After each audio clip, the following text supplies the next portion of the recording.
live with Screenwriters Beat. This is Screenwriters Beat, episode 2, fancy graphics. And joining us again is a fantastic panel of working screenwriters, and we're really happy to have them all here. And starting off, I want to introduce to you the action-packed Eric Ingram. Why, thank you. Why, thank you. Why, thank you. All right, comedies and action, and you know what? If you need some punch up some comedies or add some action to your action movies, I'm the guy. Groovy. I like that. Next up is the super funny Heidi Mastrogiovanni. Hi, Ann. Hi, everybody. Thank you so much for having me again. And I love to work on a set or in a room where everybody's really, really positive and working together to get the project done in the most fun way possible. Brilliant. And we also have horror queen Nicole Jones-Dior. Which the irony is, even though I'm known as a horror writer, all of my produced credits have been action, fantasy, or thrillers. So I guess they're so related, right? What do you want your next gig to be? I don't know. Something kind of mind twisting. I don't know, like Inception. That'd be fun. Oh, cool. Yeah. All right. Well, maybe also up in that same category is the supernatural horror chick, Nicole Keefler. Hey guys. Yeah, I love the idea of sitting around the table and everybody shooting ideas around. There's something so just incredibly creative about that whole process. So although I work by myself at home every day, I love also just being at the table with everybody. You know, the producers, the creators, the other writers involved. It's a wonderful process. Definitely. And for me, the creepier the better. Creepier. Good. My kind of girl. Yeah. And I'm Ann Kimbrough, and I'm all action and thrills. And I think everyone here, we like writing assignments, right? Absolutely. Yes, yes. Totally open. All right, to kick it off, the question of the episode is, what kind of pay range is out there for screenwriters? Eric, you want to field that first? Sure. I think once you know what you write, I mean, I think that's very important, first of all. But so if you want to write big budget stuff, there's definitely a lot of the SAG minimums and you know that range. But also, I think smaller to medium producers, I think you can get anywhere from about 10 to about 75, roughly. Somewhere they always depending on budget, of course. All right, cool. Heidi, what's your take on that? Whoop, we got Heidi's logo. We might have lost. Let's go over to Nicole Jones-Dior. Yeah, just to kind of qualify a little more what Eric was saying, it's like, yeah, I mean, if you're working for a guild signatory, then you can get guild minimum, but a lot of new screenwriters starting out are probably going to be starting with some smaller independent producers, and then, you know, you're lucky if you get paid at all. Yes. If you're just starting out and you don't have any credits, you know, you might really behoove you to do that first job on spec just to kind of get that first credit under your belt. But then moving forward, I found that like 1 to 2% of the overall budget tends to be pretty standard. Same here. Yeah. Right. That was good. Heidi's back. Hey, Heidi. Oh, not. Are you there? You're not there. Ugh. All right, we'll go to Nicole Keefler. Every time I click on Heidi, she disappears. Nicole, what's your take? You know, for me, I am part of the Writers Guild in Canada, so I'm part of the union. I get my union wages. But I would say, you know, for me, who's also breaking into the film industry as opposed to being in television, I absolutely will do the free work to get the credit. I think it's crucial. I think, you know, you need to pay your dues. You need to get in there. If you get the lucky break and you get that spec script that sells for $1 bazillion, fantastic to you, but I'm willing to pay my dues. And I think realistically people need to do that also. Yeah, you know? I think that's the little secret that people don't tell you. Yeah. Right, Yeah. I think that's a very, very important point because more than likely, you know, you always hear about the spec sale on Variety or something. And people are like, oh my God, that's his first script. You know, not really knowing it's probably his 20th, but that's a whole other story. Yes. but it's The really overnight success that's 10 yeah, years. the overnight exactly. But the Yeah. other part, I think it was a very great point that the lady brought up, which is it's usually you need to get the credit. Get Yeah. in the game. Until you get Yeah. in the game, stop worrying about how much you're making and all. Get in the game first, and that's how you get your credit, you get a relationship building, and usually a lot of the work comes back to you just because you work well this producer, so you get another gig. I mean, that's just how it really happens for most people. Yeah. Yeah. I think that's a good point too. I work in a mid to low range for movies, and I find there's a lot of work there for one thing. Right. And it's like Nicole said, like 1% to 2% of the budget, but I always want to do whatever it takes so the movie will get made. Right. Mm-hmm. Yeah. So that's my film teacher told me the best thing, which is whatever. Let's say you sell your first one, that is not going to be your best work. Hmm. right. You know, that's why you need just get in the game. Stop trying to get the big check right off the bat. Right. You're gonna get better. Your ideas are gonna get better. More relationships, more work, rewrite assignments. I mean, it's just. And, really, and I will say that there's a complete difference between working on your own spec at your computer and working hand in hand with a producer on producer's notes, working with a director on director's notes, working with actors getting their notes. It brings a whole different perspective to the game, and then you can then leverage all that newfound knowledge in your future scripts, and it'll take you to a whole nother level that you weren't at before. So even if you're not getting paid for that first one, it's almost an education in and of itself. Yeah. Mm-hmm. Great point. Great point. I think it's a really good point. It's to get working with people that work in the industry. Yes. Yeah. Sometimes screen credit's enough. Yes. Yeah. Well, also to have them working with you, right? So, I mean, it's one thing to have the screen credit, but it's also them realizing that you are someone that they need to work with, that they want to work with, that they want to have an investment in and invest their time and energy in future projects in, because you're good to work with. Mm-hmm. Exactly. Mm-hmm. Right. Yeah. A follow-up question to that is that there's a lot of different kind of work out there at different levels. What are you finding, Eric? What kind of work can you get? Right now, I'm rewrite. That's where I want to gear myself to. Spec sale is like Christmas to me. It's a great gift. Don't get me wrong, but the day-to-day is the rewrite work. Yeah, I agree. I'm currently working on a project. It's fun. Heidi, you're back. I'm back. I'm so sorry. I missed you guys. It was a terrible feeling. I know. That's okay. I'm glad you stuck with it. We had talked about the pay range. What's your experience? Because you're doing a lot of web series, right? Yes, and I'm a member of the Writers Guild, so they're really specific about that. I have, however, if I'm repeating, stop me, but I will tell you, if I believe in a project, I will make it work. Yeah. And the Writers Guild has guidelines for that, and you work within those I want to work with people I believe in on projects I believe in, and I'll make it work. So the range has been huge. Yeah, good advice. The second question we moved on to was what types of work have been offered to you? Nicole Jones-Dior? I'm like Eric. Right now I do mostly rewrite. People come to me with a script that the previous writer either was unable or unwilling to get to the level it needed to be for production, and I'm kind of the cleaner. They bring me in, I get it ready, and then they shoot it.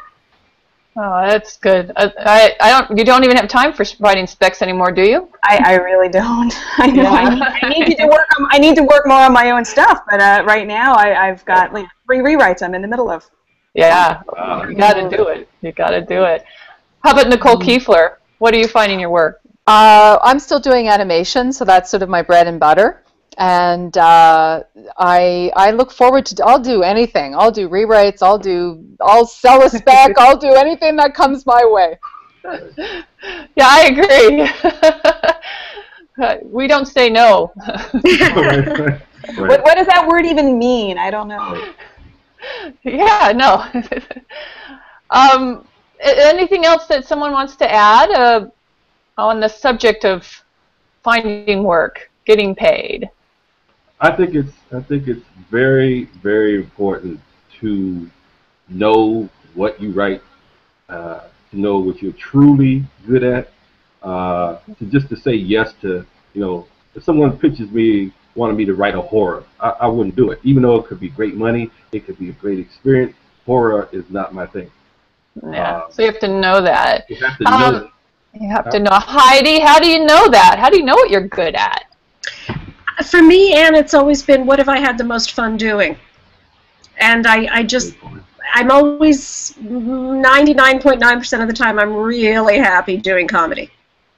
And what are my favorite movies? I mean, there are drama movies that I love as well, but man, I love a good comedy. Right. You know, I'm with you on that one. Yeah. Yeah. Yeah. Nicole Jones-Dior, You know, you had no idea? You always knew. No, it's funny because when I started out, I think I made that kind of quintessential newbie mistake, and I was writing historical period dramas. Right? And you signed it. and that's what they say. It's like the worst thing to start with, you know, because there's such big budget and no one's going to take a chance on a new writer. But the thing I figured out that all of my scripts had in common was everybody died at the end. And so there's what I need. I need to write horror. Brilliant. Well, and Nicole Keefler, you're doing animation and you want to switch genres. So you just figured that out? Animation for preschool by day and horror by night. You know, for me, I love comedy. I love to laugh. I love romantic comedies. But I find when I'm writing horror, it really scares me. And there's something about the fear that I experience that is so authentic that seems to be where my voice comes from. And so you can maybe someday that'll change.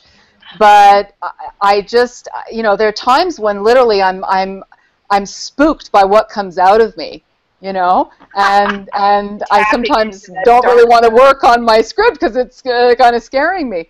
But that seems to be what drives me and what keeps me interested. And you know, how can I make this creepier? How can I scare the shit out of myself? You know. I figure if it scares me, it'll probably hopefully scare others. You know. Exactly. That's a great point. Yeah. And yet during the day, I love to laugh and you know, I'm a very joyful person. But there's that dark part of me that needs to be explored and expressed. So. You scare yourself too, Nicole Jones-Dior? I do. Yeah.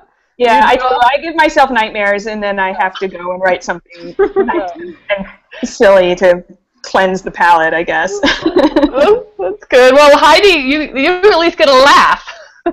Yeah. I never get tired of laughing.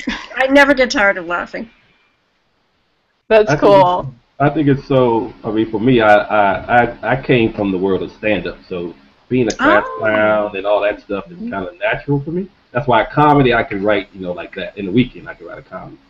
Oh wow! It's just like that. But what I noticed was, as you guys know, a lot of comedians are very depressed people in real life. But that's not you. That's not me. No. I just said that to say that that's where the thriller stuff came in. Like, oh my God! Like, wait a minute. If you just instead of making the joke at this point, what if I make it serious at this point? And it's the same thing, you know, the same energy I'm using. I'm just not making it funny. And then I found that the thrillers and all that, I was like, wow, I didn't realize I was an angry dude, but I guess I am. You know? But that's kind of, it's the same, it's the same, even though it's opposite sides of the coin for me, but it's the same thing, you know? Interesting. Yeah. Well, with my thrillers, it's usually when I'm driving. Yeah, you should be right. Thrillers. All right, we're going to move on to our next part, which is the game.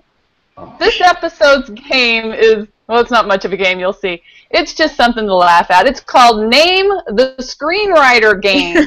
Oh, no. And it's more about promoting so people actually know who writes these great scripts. And we'll go across. Eric, you're going to be first. Okay. Tell me who wrote the original Die Hard, Jeb Stuart or Jeb Bush? Well, if I was living in Texas, it would be Jeb Bush. That whole family got some things going on. But, of course, Jeb Stuart, of course. Of course. Good one. Heidi, who wrote Frozen, Jennifer Lee or Jennifer Lopez? I love the idea of Jennifer Lopez having written it, but it was, in fact, Jennifer Lee, I think, right? Yeah, you're right. She directed it, too, which is nice. Yeah. Wonderful. Okay, Nicole Jones-Dior, Who wrote Blue Jasmine? Woody Harrelson or Woody Allen? I'm so glad this is a multiple choice question. It was Woody Allen. I'm trying to be nice to everybody. Yeah, Woody Allen. Good guess. And Nicole Keefler, you get the hardest one of all. Am I allowed to Google quickly? Yeah. Who wrote The Hangover? John Lucas and Scott Moore or George Lucas and Demi Moore? Oh, that would be George Lucas and Demi Moore. It'd be door number one. Yeah, George Lucas or John Lucas and Scott Moore. Oh, we make fun, but that way at least you know some names of these great writers. No, very important. Absolutely. Absolutely. And once again, we've done it. We've come to the end of an episode. Woo!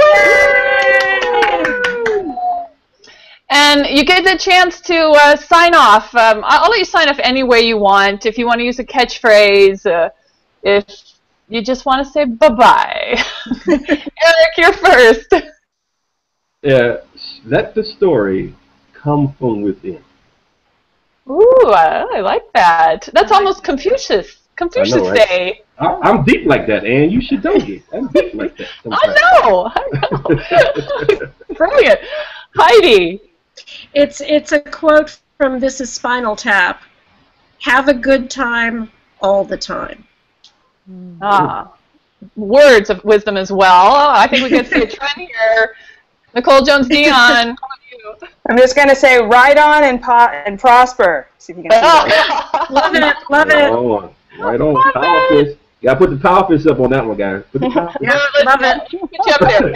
Here, do it again, Eric. You're on screen now. Do it again. Put the power fist up. Right on. That's right. Right on. If I had an afro, that'd be great. Oh, my goodness. Yeah. Nicole Keefler, how about you? I would say learn your craft and then follow your bliss.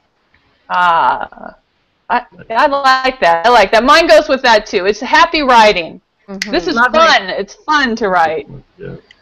Thank you again, my wonderful panel. Thank you so much. Thank you, Anna. Thank you. You're welcome. Yay. You guys, we'll see you again for another episode of Screenwriters Beat. This was episode 2 for all the screenwriters that joined us today. I appreciate it. I know you all are working writers, and your time is valuable. Thank you so much. Thank you all. Thanks, Anne. Thanks, guys. Thank you, guys. See you next time. All right. Bye.